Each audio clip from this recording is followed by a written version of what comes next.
really.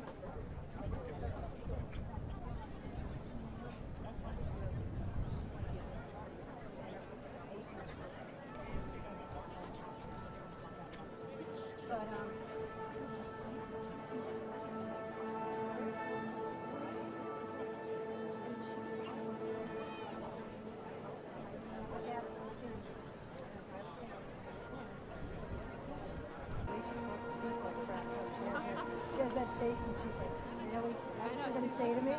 Yeah. She comes to some building. She's, yeah. This is pretty safe, but I think she doesn't want to be bothered, you know, because it's 10 o'clock.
On behalf of Cornell University, a world-class research and academic institution, I am delighted to announce that the academic procession is calculated to arrive in the stadium in 2 minutes, 25.14372 seconds. Approximately.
The first of the academic procession has arrived.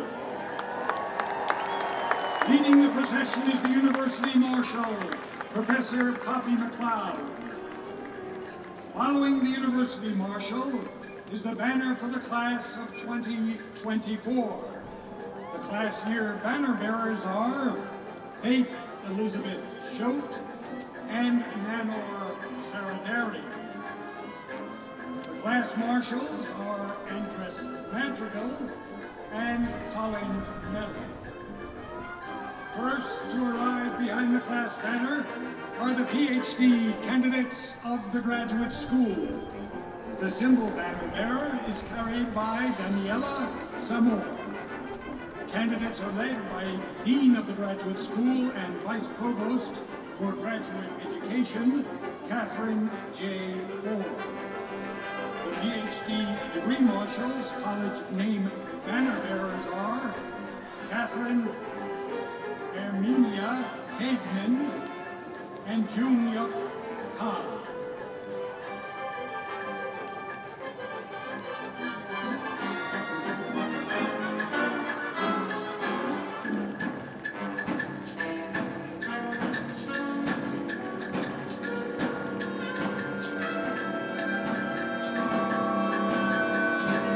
Once again, the PhD degree candidates from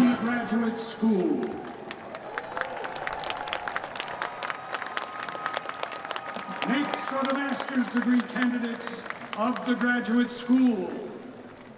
The master's banner bearers are Jiang Liao and Neil Jigganish Bakshi.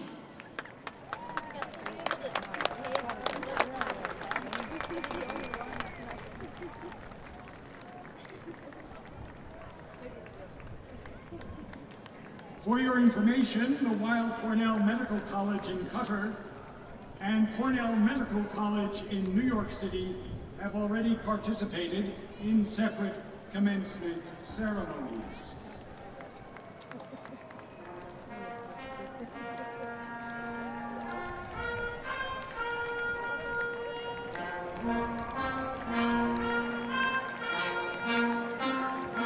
Once again, the master degree candidates from the graduate school.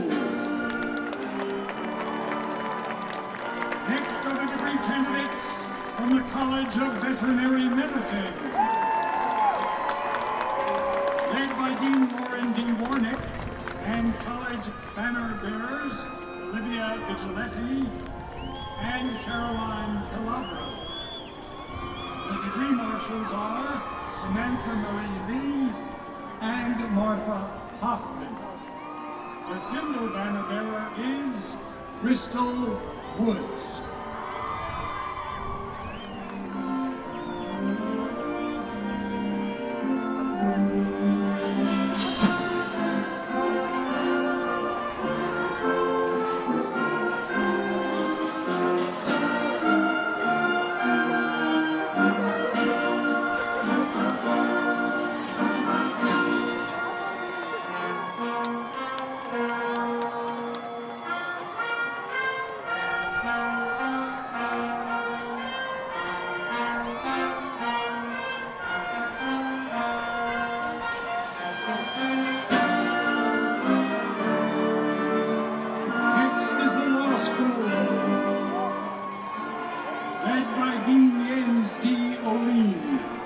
The college banner bearers are Nathaniel Levy and Claire Dobbs.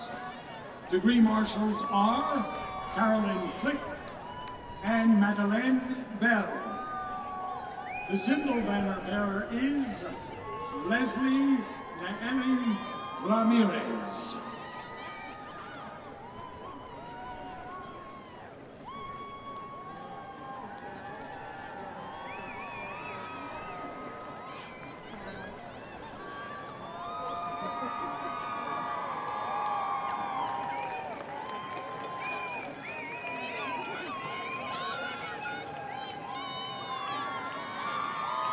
Once again, the degree candidates from the law school.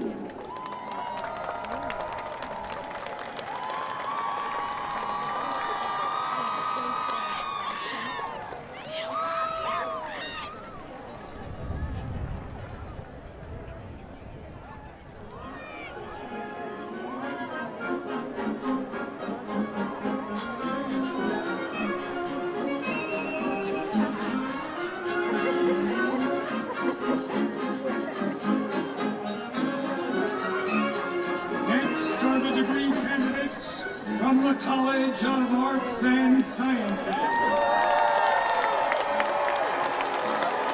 They are led into the stadium by Dean Rachel Bean and college banner bearers Andrew DeFabio and Sophia Giaruso. Degree marshals are Hannah Toussaint Drexler and Jonah Novelman Keller. The symbol banner bearer is David Liu.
Once again, the degree candidates from the College of Arts and Sciences.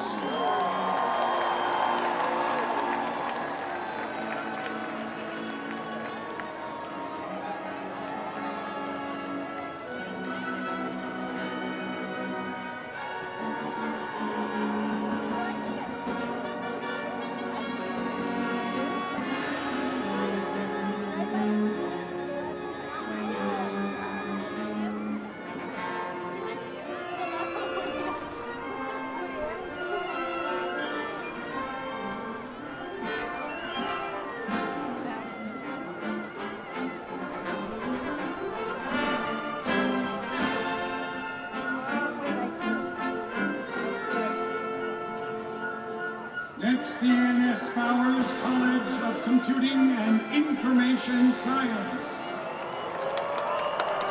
is led into the stadium by Dean Kavita Bala and college banner bearers Derek M. Sanchez and Taryn Zhang. The degree marshals are Luar Walegama Ire, Lubambiza, and Lucia Zachev. The symbol banner bearer is Sonia Sunil.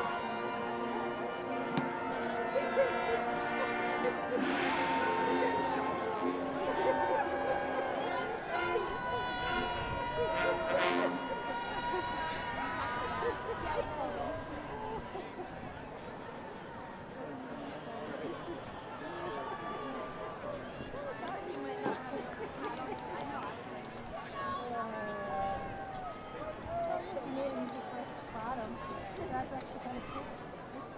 Let's see what it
I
don't know who you are. You broke my heart.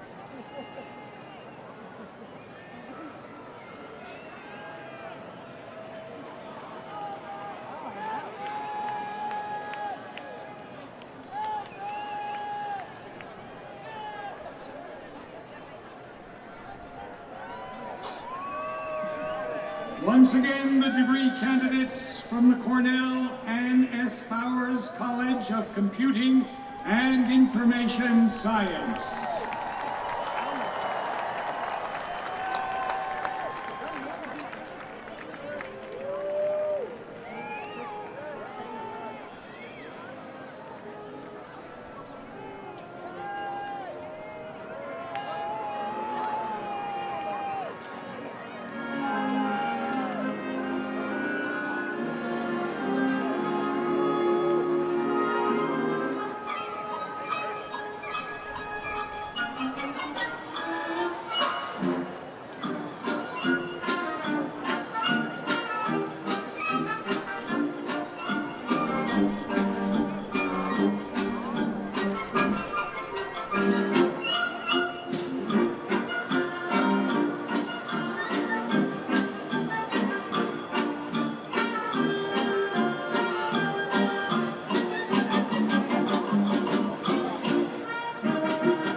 From the College of Engineering. The college banner bearers are Karen Nortz and Aidan Connor McNay. The degree marshals are Savara Mehta and Varun Gandhi. The symbol banner bearer is Polina Yermoshkina.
This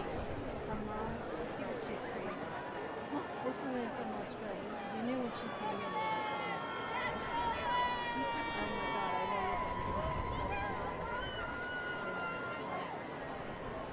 I know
Once again, the degree candidates from the College of Engineering.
Now joining the procession are members of the university faculty. Led by the Dean of the University Faculty, Eve DeRosa. The faculty marshals are Professor Steve Cornell and Professor John Hermanson.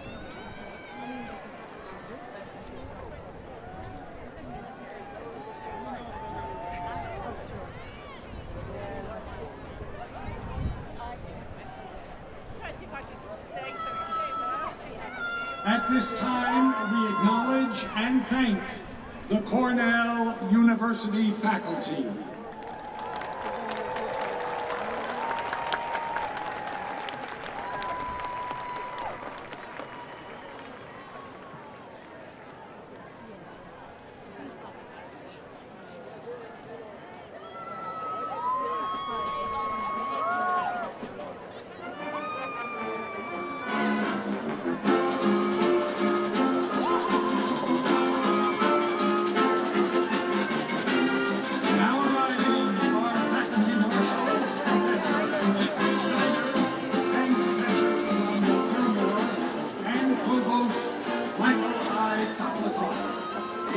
Of the university leadership. They are followed by members of the Board of Trustees, led by Chair Craig H. Kaiser. And now the University Marshal, Professor Poppy McLeod, the Mace Bearer, Professor Abigail C. Cohn, and Cornell University's President, Martha E. Pollock, will take their places on the platform.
Good afternoon.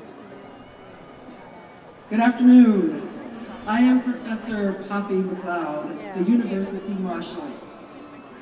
As part of today's ceremony, I would like to take a moment to acknowledge that Cornell University is located on the traditional homelands of the Gayakono, or the Cayuga Nation. The Gayakono are members of the Haudenosaunee Confederacy, an alliance of 6 sovereign nations with a historic and contemporary presence on this land. The Confederacy precedes the establishment of Cornell University, New York State, and the United States of America. We acknowledge the painful history of Gayakono dispossession and honor the ongoing connection of Gayakono people, past, present, to these lands and waters. President Pollock, candidates for degrees from Cornell University have gathered for the conferral of degrees and to celebrate the commencement of the 156th graduating class of Cornell University.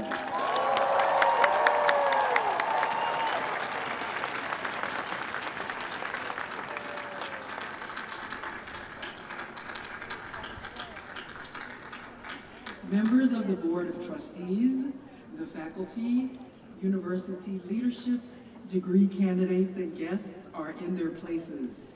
The assembly is hereby called to order. Please rise and join the Cornell University Chorus and Glee Club, accompanied by the Barbara T. Silver Wind Symphony in singing the Star-Spangled Banner.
Please be seated.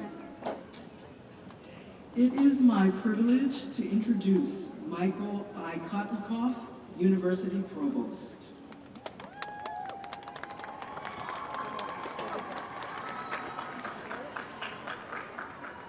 Thank you. Good afternoon, everyone. It is a great pleasure and one of my remaining privileges as Provost to welcome family, friends, supporters, and most of all, the remarkable graduates of 2024.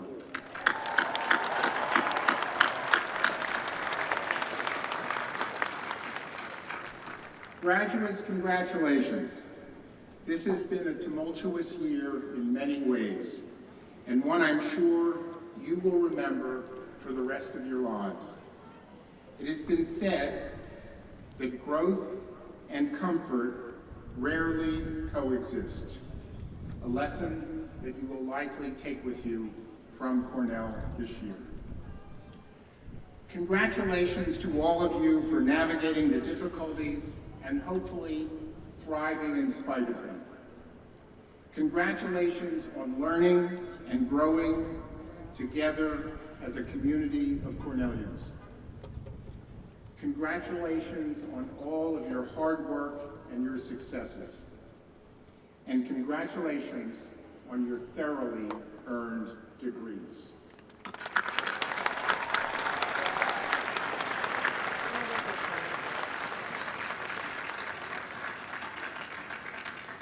On behalf of the faculty of Cornell, your advisors, mentors, and colleagues, I offer my congratulations and my best wishes for your future successes. Now, it is my honor to introduce the 14th President of Cornell University, Professor of Computer Science, Information Science, and Linguistics, Martha E. Pollack.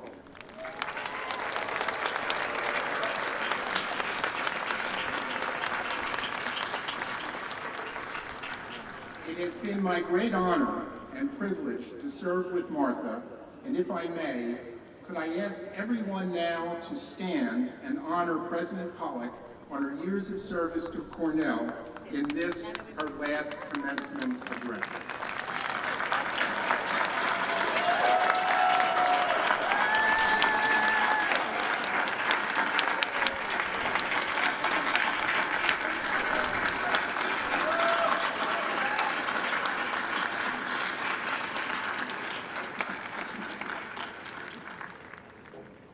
Be seated.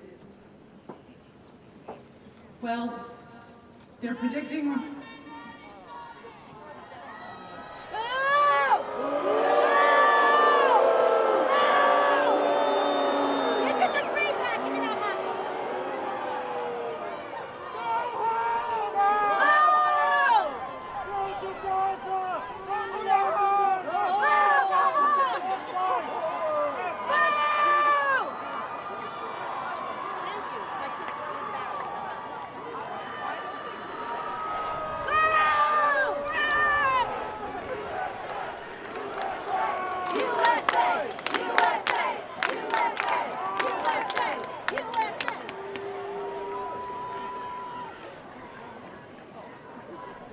weather forecast is for rain, but right now, it's still sunny, so I gotta put my shades on.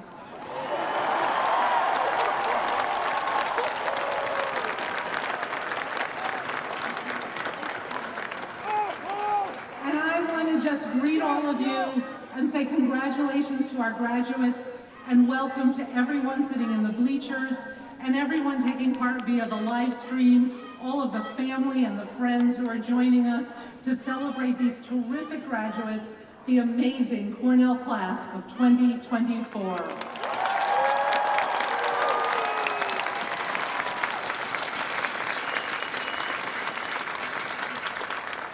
Graduates, I have an assignment for you, one more before you graduate.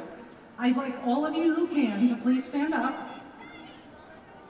And now, I want you to close your eyes and take a moment to picture all of the people who have been with you throughout your journey to today's ceremony. And I want you to think for just a minute about all the things you are grateful for, all the ways that they have helped you get to where you are right now in your caps and gowns here on Showfolk Field. And at my count of 3, I'm going to ask you to turn around and with all the gratitude that you have for them, in whatever language it is that you and they speak together, I want you to yell thank you, okay? 1, 2, 3.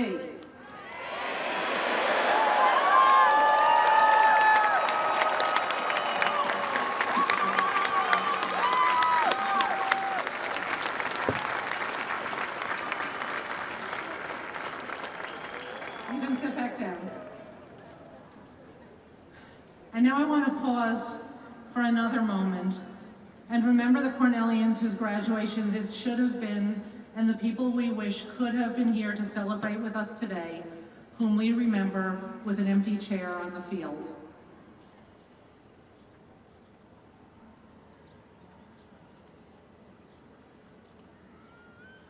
Thank you. When you're a student at Cornell, the end of a semester means showing what you've learned through papers and projects and exams. Commencement usually comes only once. But when you're the president of Cornell, the end of a semester always means commencement, whether for our December graduates in Barton or our May graduates here in Showfolk. Over the last 7 years and 2 months that I've been president, that's added up to 15 commencements and 15 commencement speeches. At every one, I try to share something from what I've learned in my time as an educator and an administrator. Some lesson, some advice, something for the graduates to take with them as they head off to whatever comes next.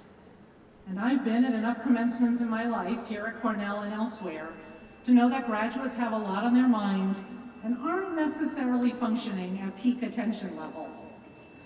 So I've tried to keep the messages easy to remember.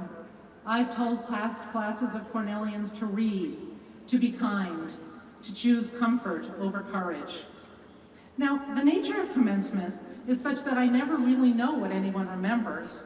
Unlike the experience of speaking at New Student Convocation in 2019, when I told the incoming students to be open to new experiences by taking off their headphones.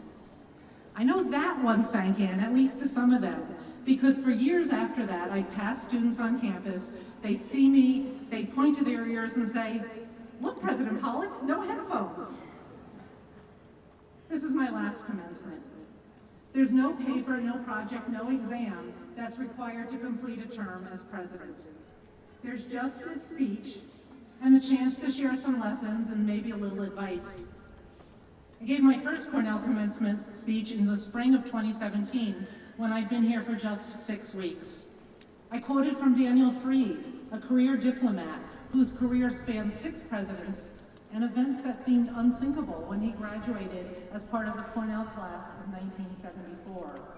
The fall of the Berlin Wall, the breakup of the Soviet Union, the election of America's first Black president. Looking back on his career, Freed wrote, "I learned never to underestimate the possibility of change, that values have power, and that time and patience can pay off, especially if you're serious about your objectives." So I urge the graduates of the class of 2017 to begin their career by clarifying their values. Clarifying our values is something we, the Cornell community, did together through a process that took place just before most of you arrived in Ithaca, discerning together across our students, faculty, staff, and alumni what defined the Cornell ethos and what it meant to be a Cornellian.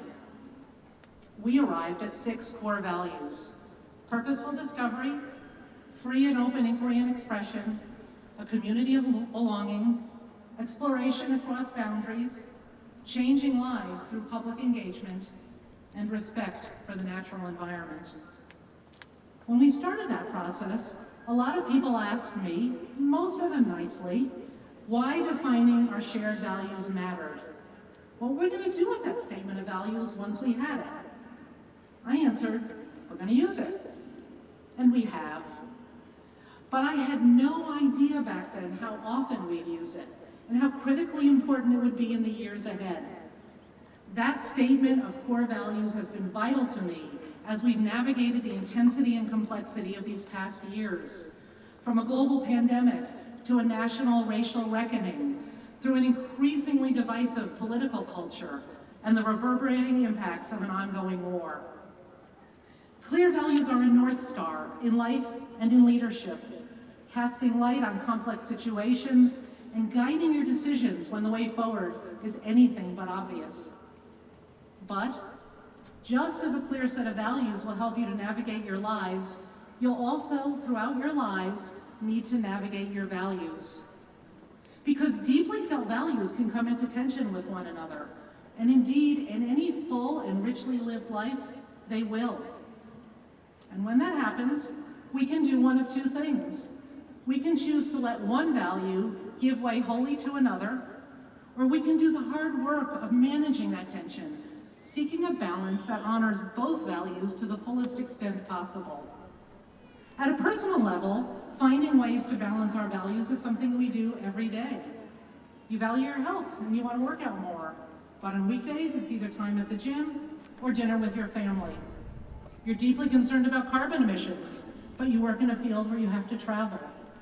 You have a friend whose relationship you value dearly and who has acted towards a third person in a manner that you think was unfair. In every case, your values will help you decide what to do. But in the end, the one who has to make the decision, who has to choose how to balance those values, is you. Because human lives and choices are inherently complex. And what is complex at the individual level is exponentially more so at the level of institutions and organizations. Throughout your time here, and especially over the past 7 months, we've seen 2 of our core Cornell values, free and open inquiry and expression, and being a community of belonging, come into tension here in Ithaca and on campuses across the country. And we've had to confront that tension and all the questions it brings. Where should one value end and another begin?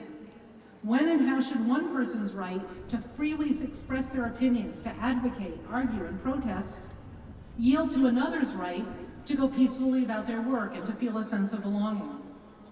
When does the desire to feel safe and comfortable need to give way to the educational imperative to be challenged by new and different ideas?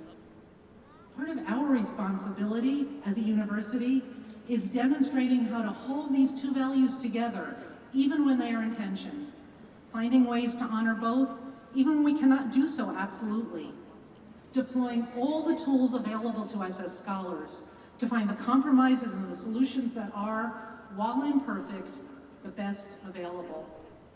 Because holding these 2 values together lies at the heart of the radical vision that Ezra Cornell and Andrew Dixon White conceived in the waning days of the American Civil War.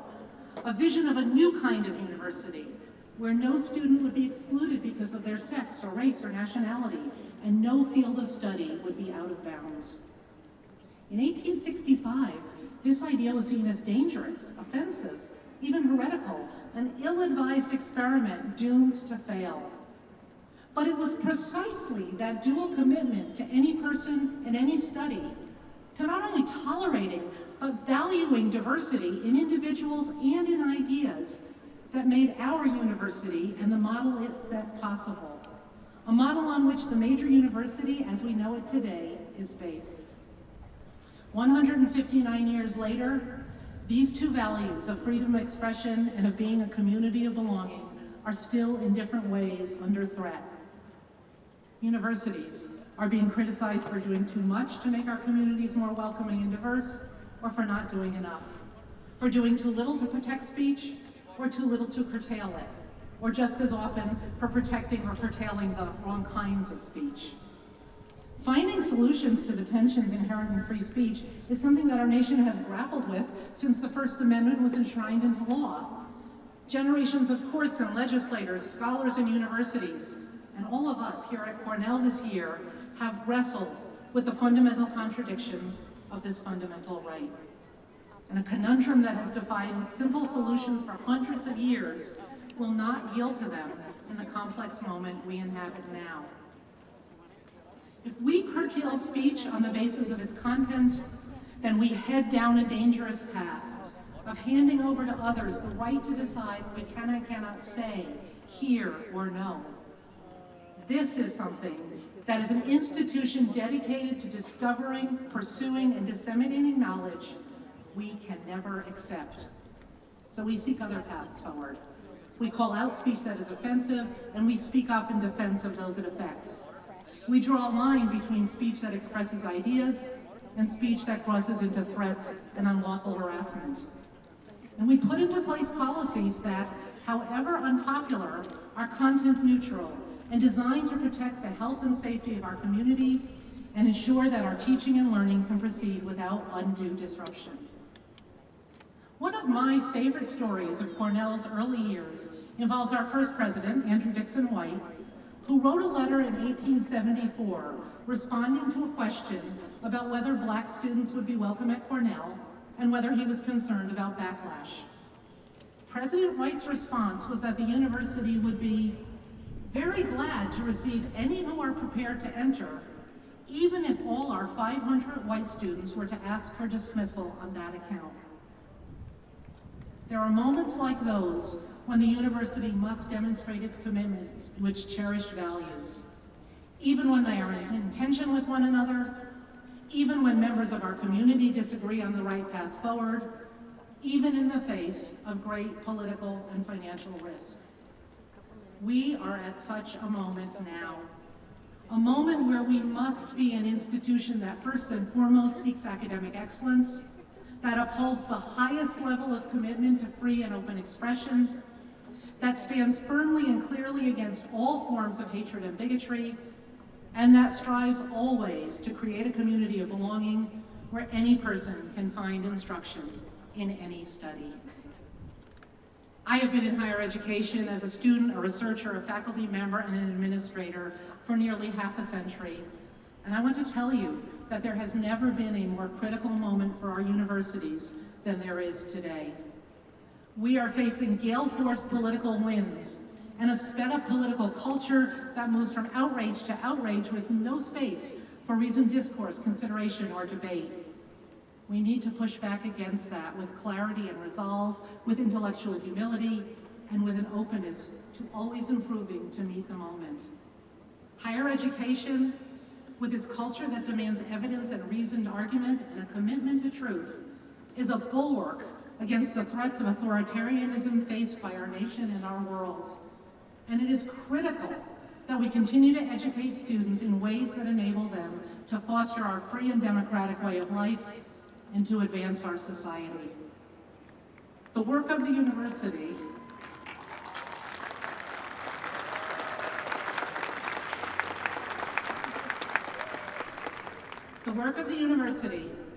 the work of Cornell has an impact that reverberates across nations and generations. It continues on in the lives of our graduates, generation after generation of Cornellians who bring our Cornell ethos and our Cornell values out into the world with them. Graduates, as you and I end our time here together and head out on our next adventures, I want to give you the same advice I gave at my first Cornell commencement address 7 years ago. Live a value-driven life. Think hard about your values. Know what matters to you and what will help you become the person you want to be. Whatever values are yours, make them your North Star. And remember that as much as your values will help you in your life, they'll also challenge you. When they do, use the skills and the habits of mind that you've learned here, the ability to see different perspectives, to deploy evidence and reason, and to understand that sometimes we can hold two truths in tension and also hold them in balance. Graduates, congratulations. Cornell will always be a part of all of us, just as we will always be a part of Cornell. Thank you.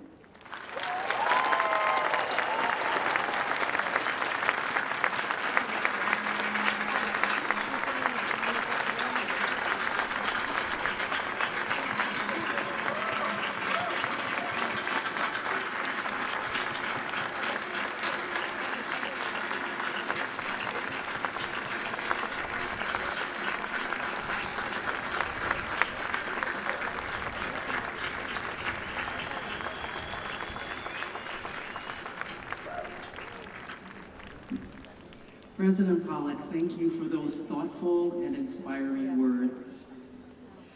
We will now proceed to the conferral of degrees.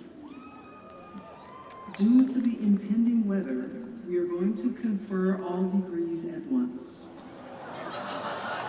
Will the degree marshals from the various colleges please come and stand at the base of the platform?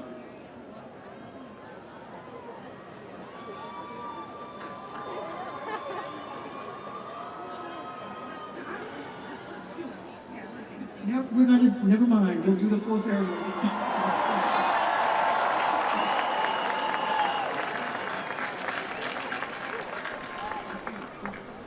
Just a minute, we're looking for a script. So, we will proceed with the conferral of the degrees, and I will call the colleges in the order that I remember them. This is going to be fun, folks. We don't have the full script up here. Okay, will the Dean of the College of Engineering, Lyndon Archer, please come forward?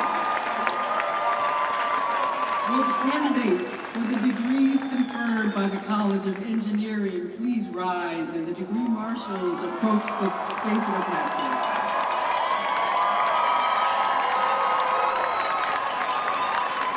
President Pollock, it is my honor to present these candidates duly recommended by the faculty of the College of Engineering, having fulfilled the requirements for the degrees of Master of Engineering or Bachelor of Science. Congratulations.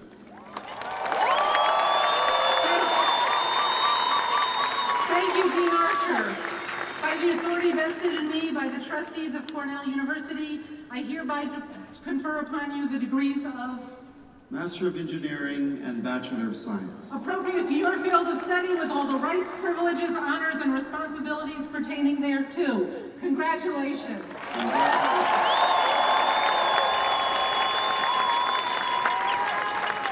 Will the graduates please be seated and the degree marshals return to their seats?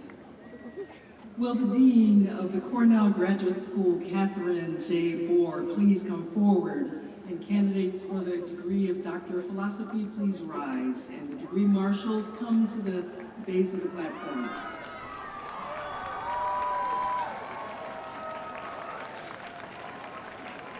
President Pollock, I have the honor of presenting these candidates who are duly recommended by the faculty of the graduate school, having fulfilled the requirements for the degrees of Doctor of Philosophy, Doctor of Science of Law, and Doctor of Musical Arts. Thank you, Dean Bohr. By the authority vested in me by the trustees of Cornell University, I hereby confer upon each of you the degrees of Doctor of Philosophy, Doctor of Science of Law, and Doctor of Musical Arts. with all the rights, privileges, honors, and responsibilities pertaining thereto. Congratulations.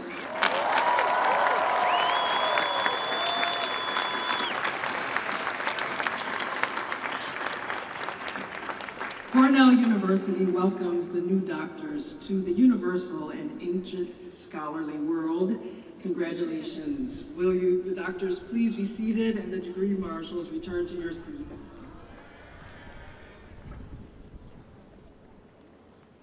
Will the master's degrees guided by the college, by the graduate school, please rise?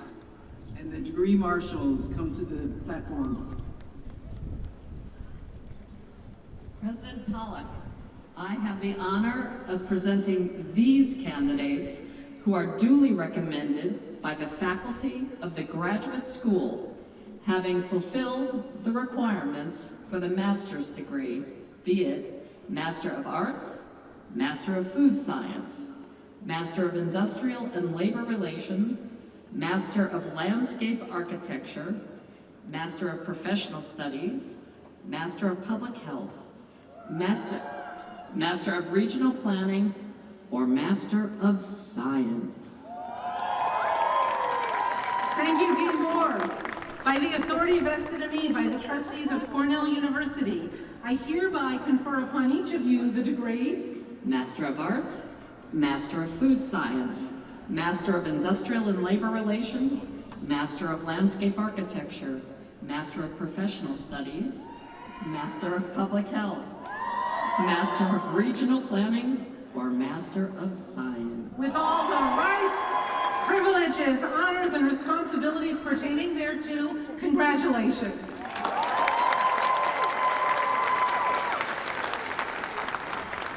Will the graduates please be seated and the degree marshals return to their seats? Will the Dean of the College of Veterinary Medicine, Lauren E. Warnick, please come forward? And will the degree marshals please come to the base of the platform?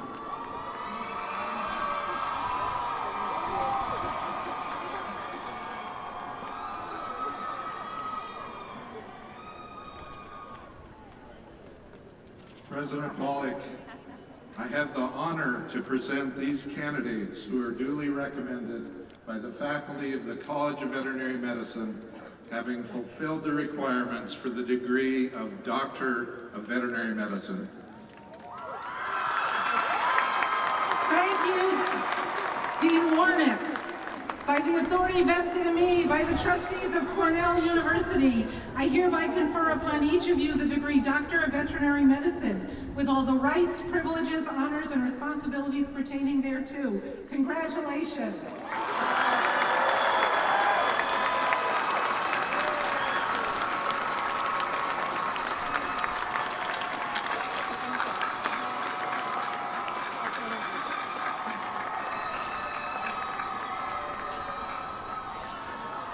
Will the doctors of veterinary medicine please be seated and the degree marshals return to their seats?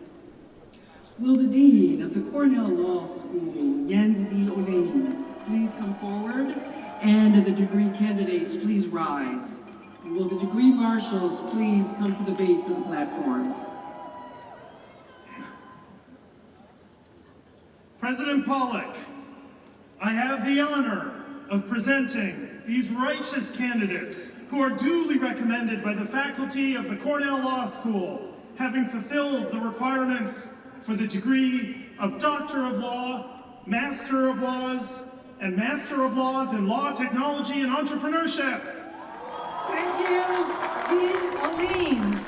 By the authority vested in me by the trustees of Cornell University, I hereby confer upon each of you the degrees of Doctor of Law, Master of Laws, and Master of Laws in Law, Technology, and Entrepreneurship. with all the rights, privileges, honors, and responsibilities pertaining thereto. Congratulations.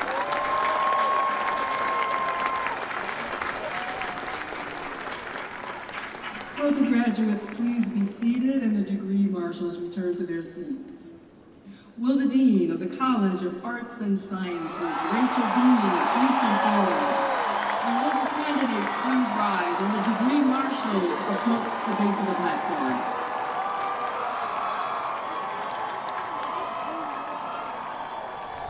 President Pollock, I have the true honor of presenting these candidates who are duly recommended by the faculty of the College of Arts and Sciences, having fulfilled the requirements of the degree of Bachelor of Arts. Thank you, Jiang. By the authority vested in me by the trustees of Cornell University, I hereby confer upon each of you the degree Bachelor of Arts with all the rights, privileges, honors, and responsibilities pertaining thereto. Congratulations.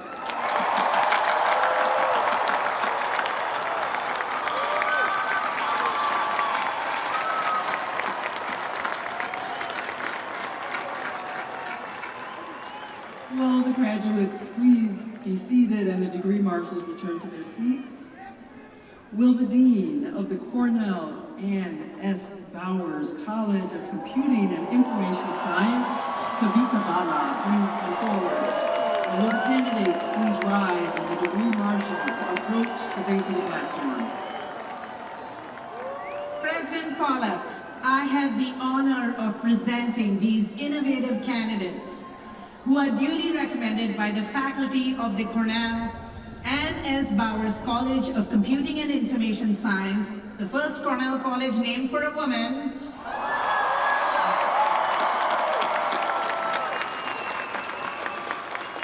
Having fulfilled the requirements of the degrees of Master of Engineering, Bachelor of Science, and Bachelor of Arts. Thank you, Dean Bala. By the authority vested in me by the trustees of Cornell University, I hereby confer upon each of you the degree of Master of Engineering, Bachelor of Science, and Bachelor of Arts. with all the rights, privileges, honors, and responsibilities pertaining thereto. Congratulations.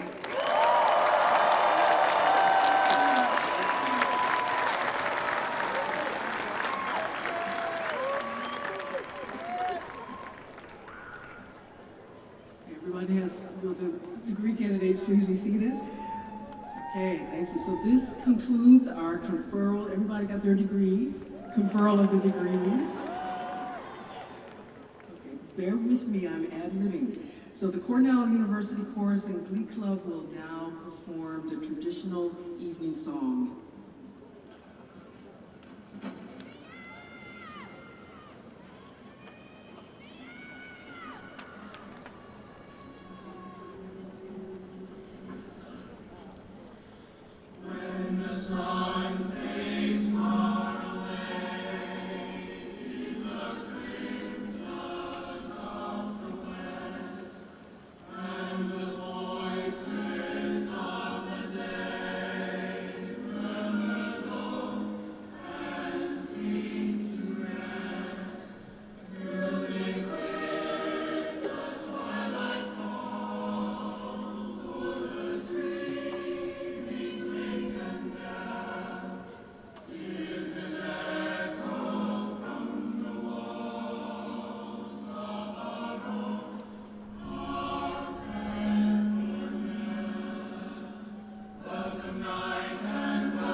Will the assembly now please rise for the singing of the Cornell alma mater with the Cornell University Chorus and Glee Club, accompanied by the Barbara and Richard T. Silver Wind Symphony.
ceremony for these degree candidates of the 156th graduating class of Cornell University. Congratulations, Cornell graduates.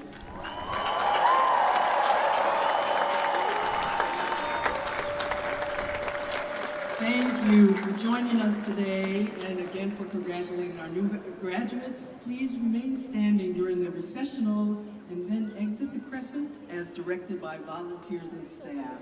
Thank you.